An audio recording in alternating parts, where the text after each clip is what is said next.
Hey everybody, this is D Hunter bringing another action figure review. Today, we're going to be looking at the McFarlane DC Multiverse White Knight Batman. This is the Target exclusive red or orange cover variant. I happened to be at Target today. I was looking for Infected Nightwing, Injustice Flash, or Gorilla Grodd, and I stumbled across this guy.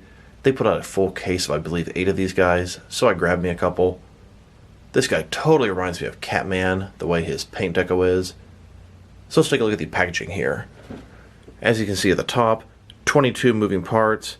McFarlane Toys, got the Spawn logo back there. Ages 12 plus. DC Multiverse, Batman. Here he is in the package. He's got that orange sort of tint to him. He comes with 2 different bat ropes, and then he has the bat grapple as well. One side says Batman White Knight Red Edition. Other side simply says Batman. At the bottom, there's a bunch of credits, and there is a barcode in case that helps anybody. On the back side, here he is in the comic with the orange or red tint, and here's a bunch of other McFarlane DC Multiverse figures you should check out. So with no further ado, let's open him up. And I did end up getting 2 of these figures, one of which to open and enjoy, and one to keep unopened in my complete 6 and 7 inch unopened Batman action figure collection. And here he is next to the original release of the White Knight Batman. I noticed in the package they flipped his 2 bat ropes. Alright, now that we got this figure out of the package, here he is with all his accessories laid out. He does come with a display stand, a collector's card, a grapnel launcher, batarang with attached rope, and then another batarang with attached rope that's rolled up and can go onto his belt. But before we look at the accessories, let's talk about and check out the figure.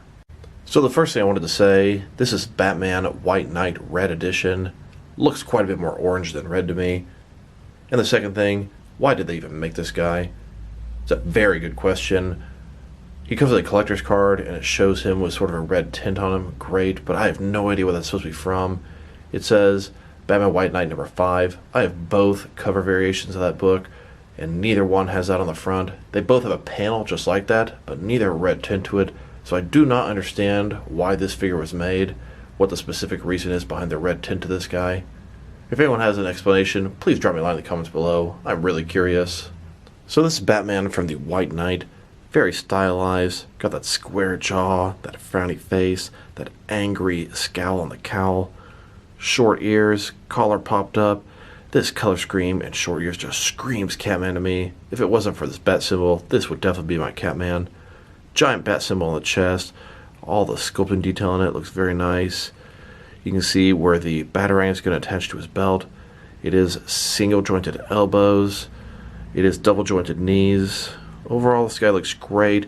I was pretty fond of the original White Knight Batman, especially after reading the source material. It looked very good, and it's a very cool what-if story.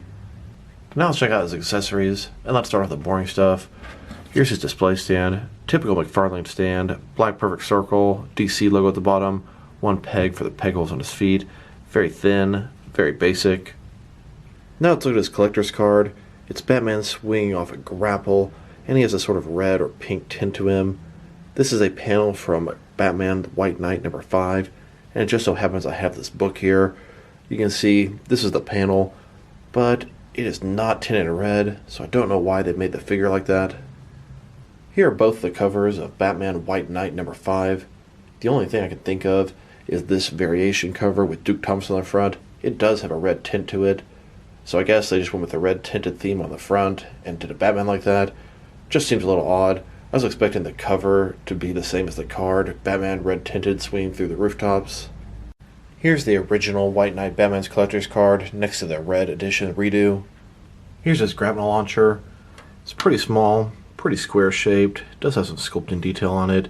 It definitely reminds me of the Batman the Animated Series grapnel launcher. Here's Batman holding the grapnel launcher, and it fits perfect between his fingers here. Now let's look at his bat ropes. One of them's rolled up, and one of them's extended.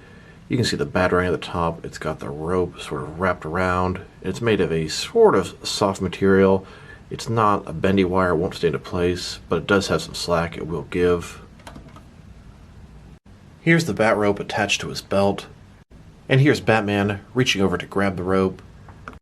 You can wrap the rope around his arm to achieve the desired result of having the batarang in the air like he's swinging.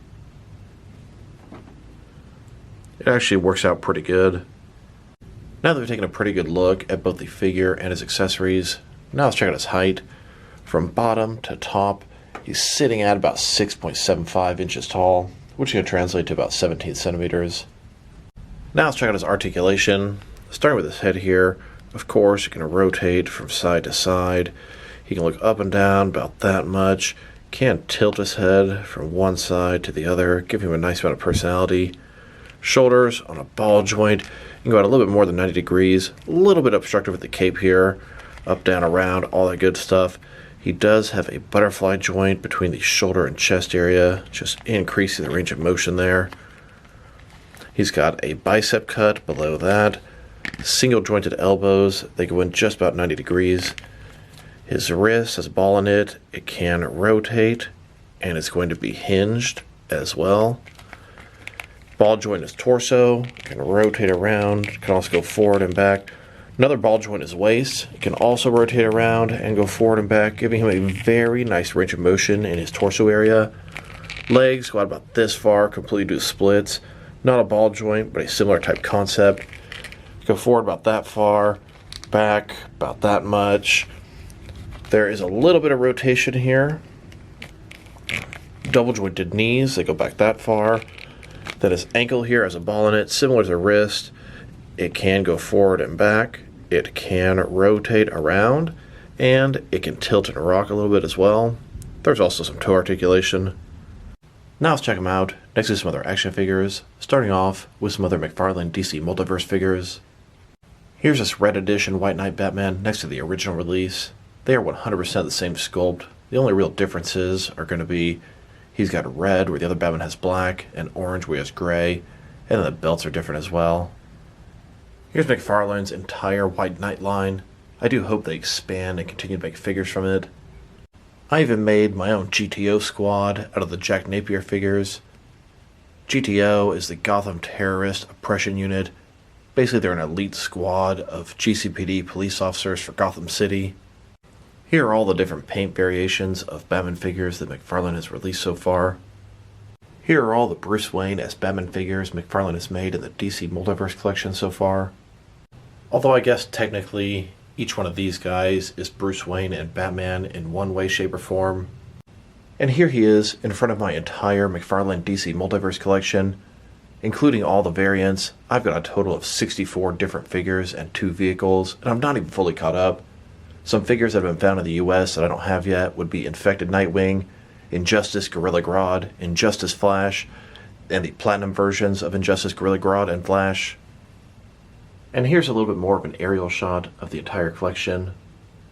And I kept mentioning how this White Knight Batman Red Edition reminded me of Catman, and you can see why. Here he is next to a Mattel Batman Legacy Catman figure. Between the short ears and the color scheme, he makes me think of Catman every time I look at him.